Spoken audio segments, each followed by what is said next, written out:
Zero zero zero, अगर 99 zero जोड़ लें तो एक ही जीरो रहेगा जी। ना आम आदमी पार्टी का कुछ है, ना कांग्रेस का कुछ है। मैंने तो हाउस में भी कहा था, 5 लाख किसान खड़े हो गए, बहुत बड़ा मैसेज था।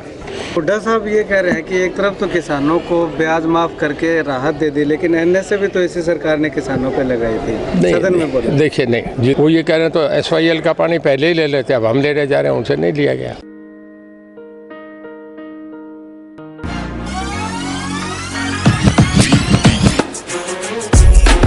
This is my school. It's very pleasant and I love my school. Thanks.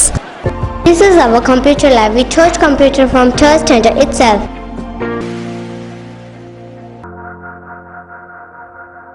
This is a school where my dream come true.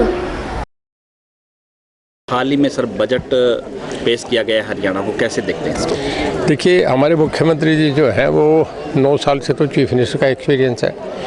ये उनका 5वां बजट था एज फाइनेंस मिनिस्टर भी जी। जब चीफ मिनिस्टर भी और फाइनेंस मिनिस्टर भी हो तो ज़रा उसे कॉन्फिडेंस अपने आप ही बना रहता है। वो किसी भी चीज़ को जोड़ने में घटाने में उन्हें दूसरी तरफ नहीं देखना पड़ता। उन्होंने बहुत बैलेंस्ड बजट करा है।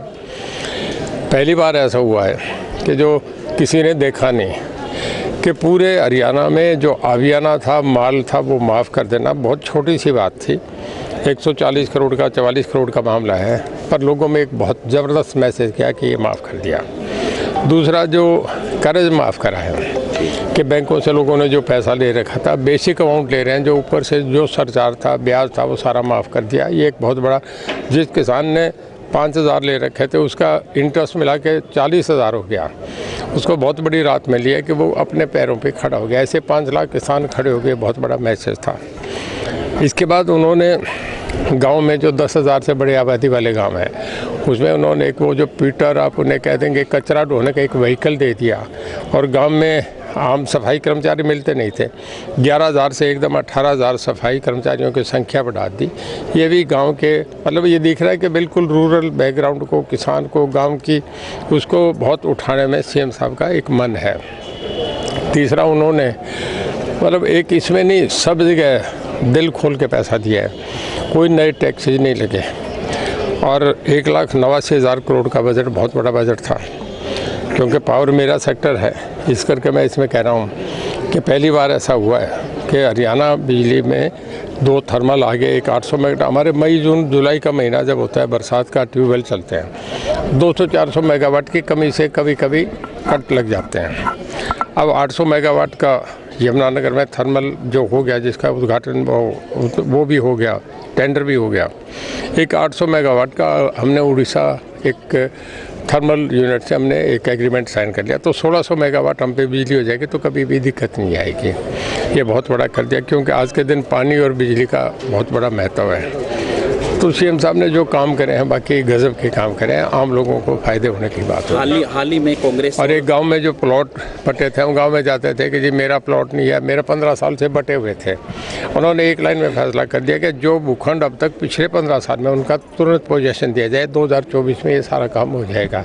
ये बहुत बड़ा फैसला। हाल ही में सर जो कांग्रेस और आम आदमी पार्टी का गठबंधन हुआ है, एक सीट आम आदमी पार्टी को दी गई है, कैसे देखते हैं इसको? कांग्रेस 10 की 10 सीटें जीतने का दावा कर रही है, और यही दावा है बीजेपी भी की। जीरो जीरो जीरो, अगर 99 जीरो जोड़ लें तो एक ही जीरो रहेगा जी। ना आम आदमी पार्टी का कुछ है, ना कांग्रेस का कुछ है। मैंने तो हाउस में भी कहा था कि कांग्रेस को सब छोड़ के चले गए, आचार्य कृपलानी छोड़ के चले गए, इसमें आपके DP मिश्रा छोड़ के चले गए, ब्रह्मानंद रेड्डी छोड़ के चले गए, सुघाड़िया छोड़ के चले गए, चो देवीलाल छोड़ के चले गए, चो बंसीलाल छोड़ के चले गए, चो भजनलाल छोड़ के चले गए, गुलाब नबी आज़ाद छोड़ के चले गए, वो अशोक चौहान छोड़ के चले गए, मध्य प्रदेश में चीफ मिनिस्टर थे।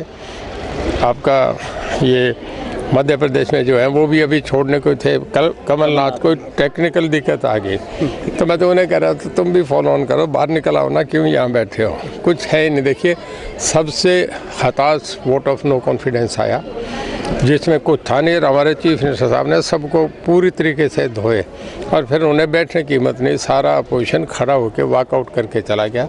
जवाब देना चाहिए था, वोट ऑफ नो कॉन्फिडेंस हमारे सीएम साहब के बाद उनका फर्ज बनता है कि खड़े होकर बात कहते हैं। विपक्ष का आरोप है हरियाणा पे कर्ज लगाना पड़ता है, इस बजट को लेकर उन्होंने प्रतिक्रिया। हरियाणा कर्ज बढ़ रहा है हरियाणा। कर्ज कहाँ बढ़ रहा है? हमने 8 साल में कहीं टैरिफ लगाए तो बताओ, कहीं ब्याज, हमने तो अभी ना माफ़ करा है, किस चीज़ में कर्ज कहाँ बढ़ता है उन्हें कोई पूछो सही, उन्हें कोई पता ही नहीं। वो तो यूँ हो रहे हैं, जहाँ कांग्रेस गई। मैं आपको नाम देखिए, वेस्ट बंगाल, तमिलनाडु, उत्तर प्रदेश, बिहार, गुजरात, उड़ीसा, रिकॉर्ड देख लें, पिछले 40 साल से कांग्रेस नहीं है। कहाँ कांग्रेस आएगी? कांग्रेस जहाँ 10 साल चली गई उसके बाद आई नहीं। हरियाणा में 10 साल चली गई, अब दोबारा कांग्रेस नहीं है, फिर दोबारा बीजेपी आई। हुड्डा साहब ये कह रहे हैं कि एक तरफ तो किसानों को ब्याज माफ करके राहत दे दी, लेकिन एनएसए भी तो इसी सरकार ने किसानों पे लगाई थी। सदन में बोले, देखिए नहीं, जितनी सब्सिडी दी है, जितना काम करा है, जितना मोदी साहब ने आने के बाद किसानों का काम करा है, देखिए किसान को हर जगह सब्सिडी मिली है। आप अगर खेत में खाद लेते हैं तो खाद पे ज़बरदस्त सब्सिडी दी जा रही है। आप खेत में डिग्गी खोद रहे हैं तो डिग्गी के लिए सब्सिडी दी जा रही है। अगर आप ट्रॉली खरीद रहे हैं तो उसके लिए सब्सिडी दी जा रही है।